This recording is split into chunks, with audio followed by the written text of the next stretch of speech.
And now, Chapter 11, the Transcendental Qualities of Vrtasura.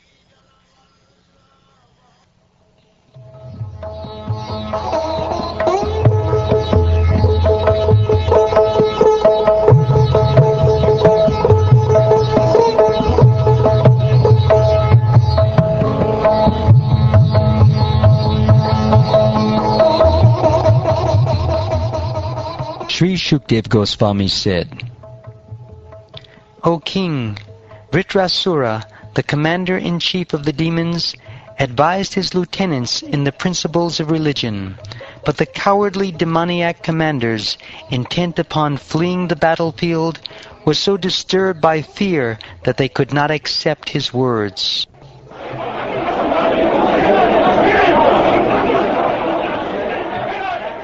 O King Pariksit, the demigods, taking advantage of a favorable opportunity presented by time, attacked the army of the demons from the rear and began driving away the demoniac soldiers, scattering them here and there as if their army had no leader.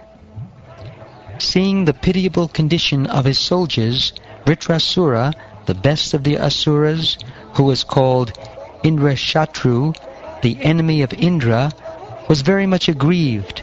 Unable to tolerate such reverses, he stopped and forcefully rebuked the demigods, speaking the following words in an angry mood.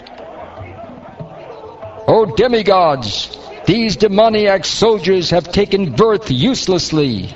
Indeed, they have come from the bodies of their mothers exactly like stool.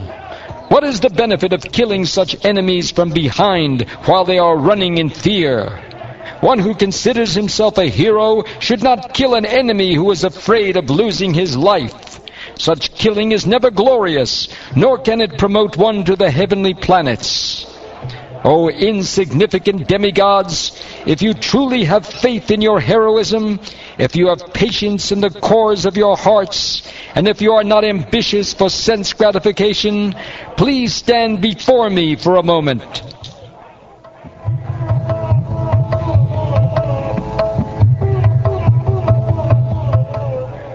Shukdev Goswami said, Vrtasura, the angry and most powerful hero, terrified the demigods with his stout and strongly built body. When he roared with a resounding voice, nearly all living entities fainted.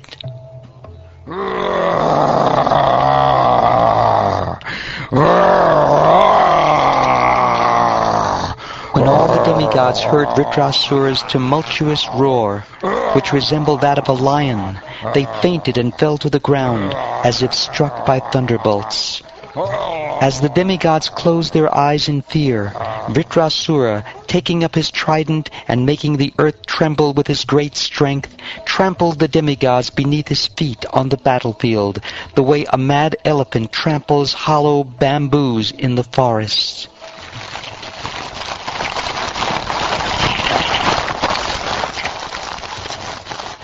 Seeing Vrtasura's disposition, Indra, the king of heaven, became intolerant and threw at him one of his great clubs, which are extremely difficult to counteract.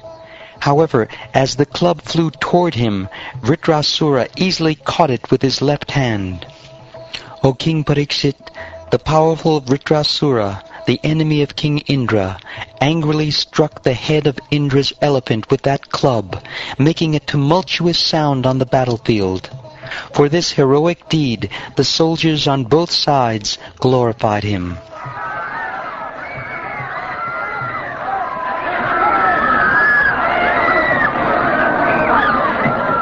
Struck with the club by Vrtasura, like a mountain struck by a thunderbolt, the elephant Airavata, feeling great pain and spitting blood from its broken mouth, was pushed back 14 yards. In great distress, the elephant fell with Indra on its back.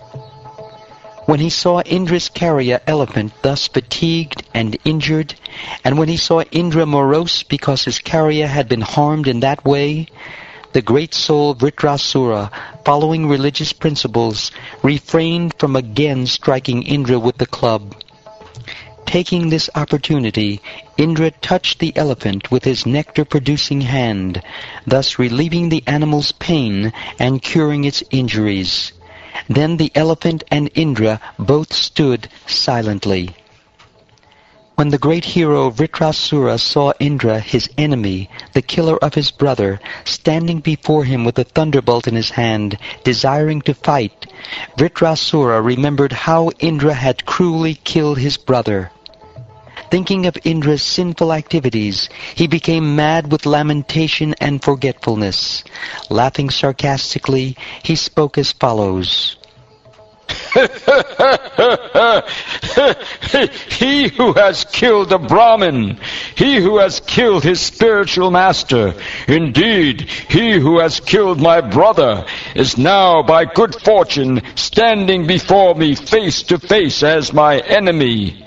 O abominable one, when I pierce your stone-like heart with my trident, I shall be freed from my debt to my brother.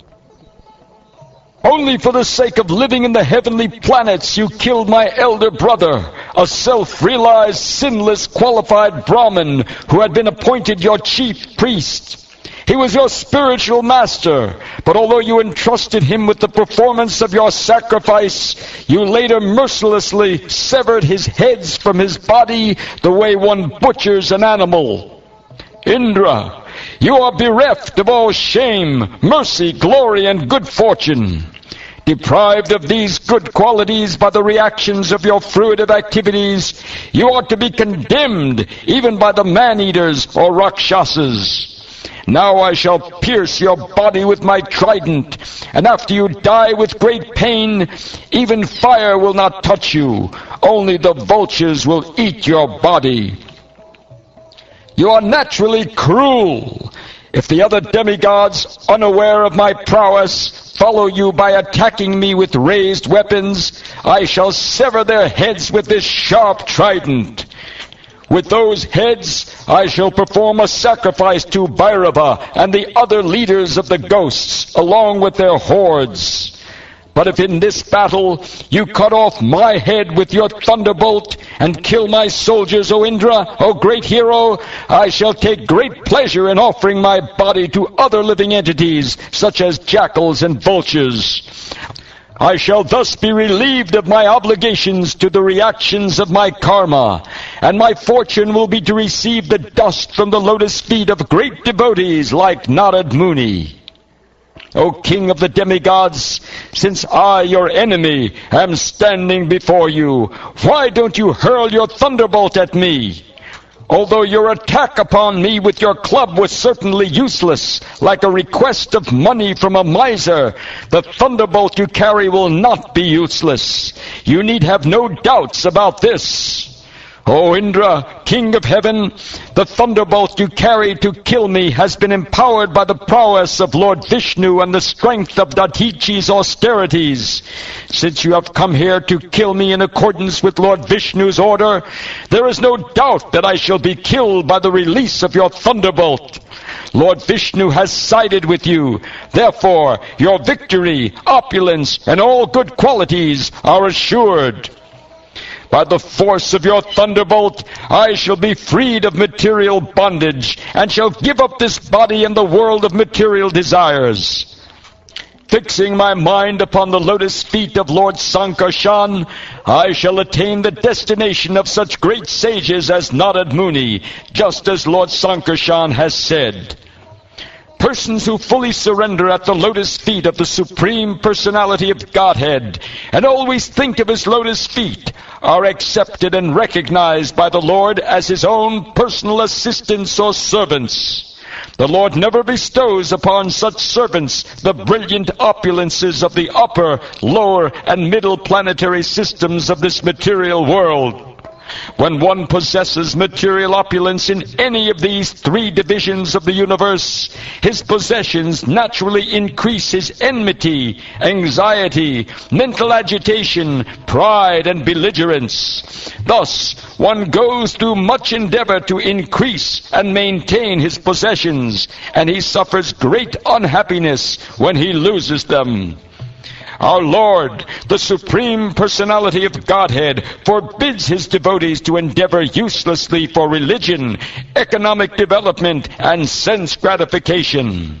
O Indra, one can thus infer how kind the Lord is. Such mercy is obtainable only by unalloyed devotees, not by persons who aspire for material gains.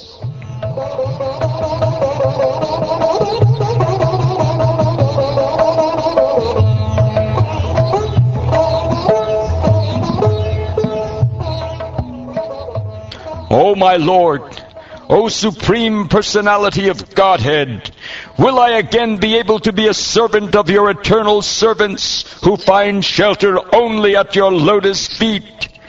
O Lord of my life, may I again become their servant, so that my mind may always think of your transcendental attributes, my words always glorify those attributes, and my body always engage in the loving service of your Lordship. O my Lord, source of all opportunities, I do not desire to enjoy in Dhruvaloka, the heavenly planets, or the planet where Lord Brahma resides, nor do I want to be the supreme ruler of all the earthly planets or the lower planetary systems. I do not desire to be master of the powers of mystic yoga, nor do I want liberation if I have to give up your lotus feet. O lotus-eyed Lord, as baby birds that have not yet developed their wings always look for their mother to return and feed them, as small calves tied with ropes await anxiously the time of milking, when they will be allowed to drink the milk of their mothers, or as a morose wife whose husband is away from home always longs for him to return and satisfy her in all respects, I always yearn for the opportunity to render direct service unto you.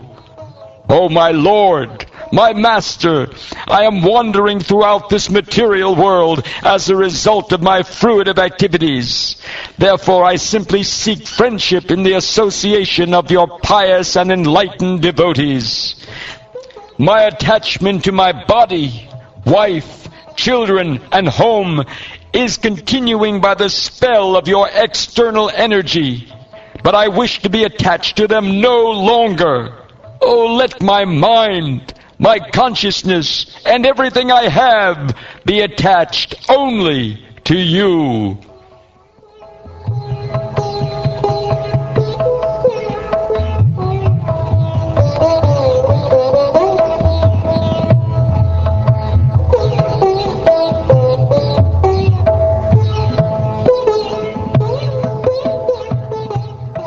Thus ends the 11th chapter of the 6th canto of the Srimad Bhagavatam, entitled The Transcendental Qualities of Vrtasura.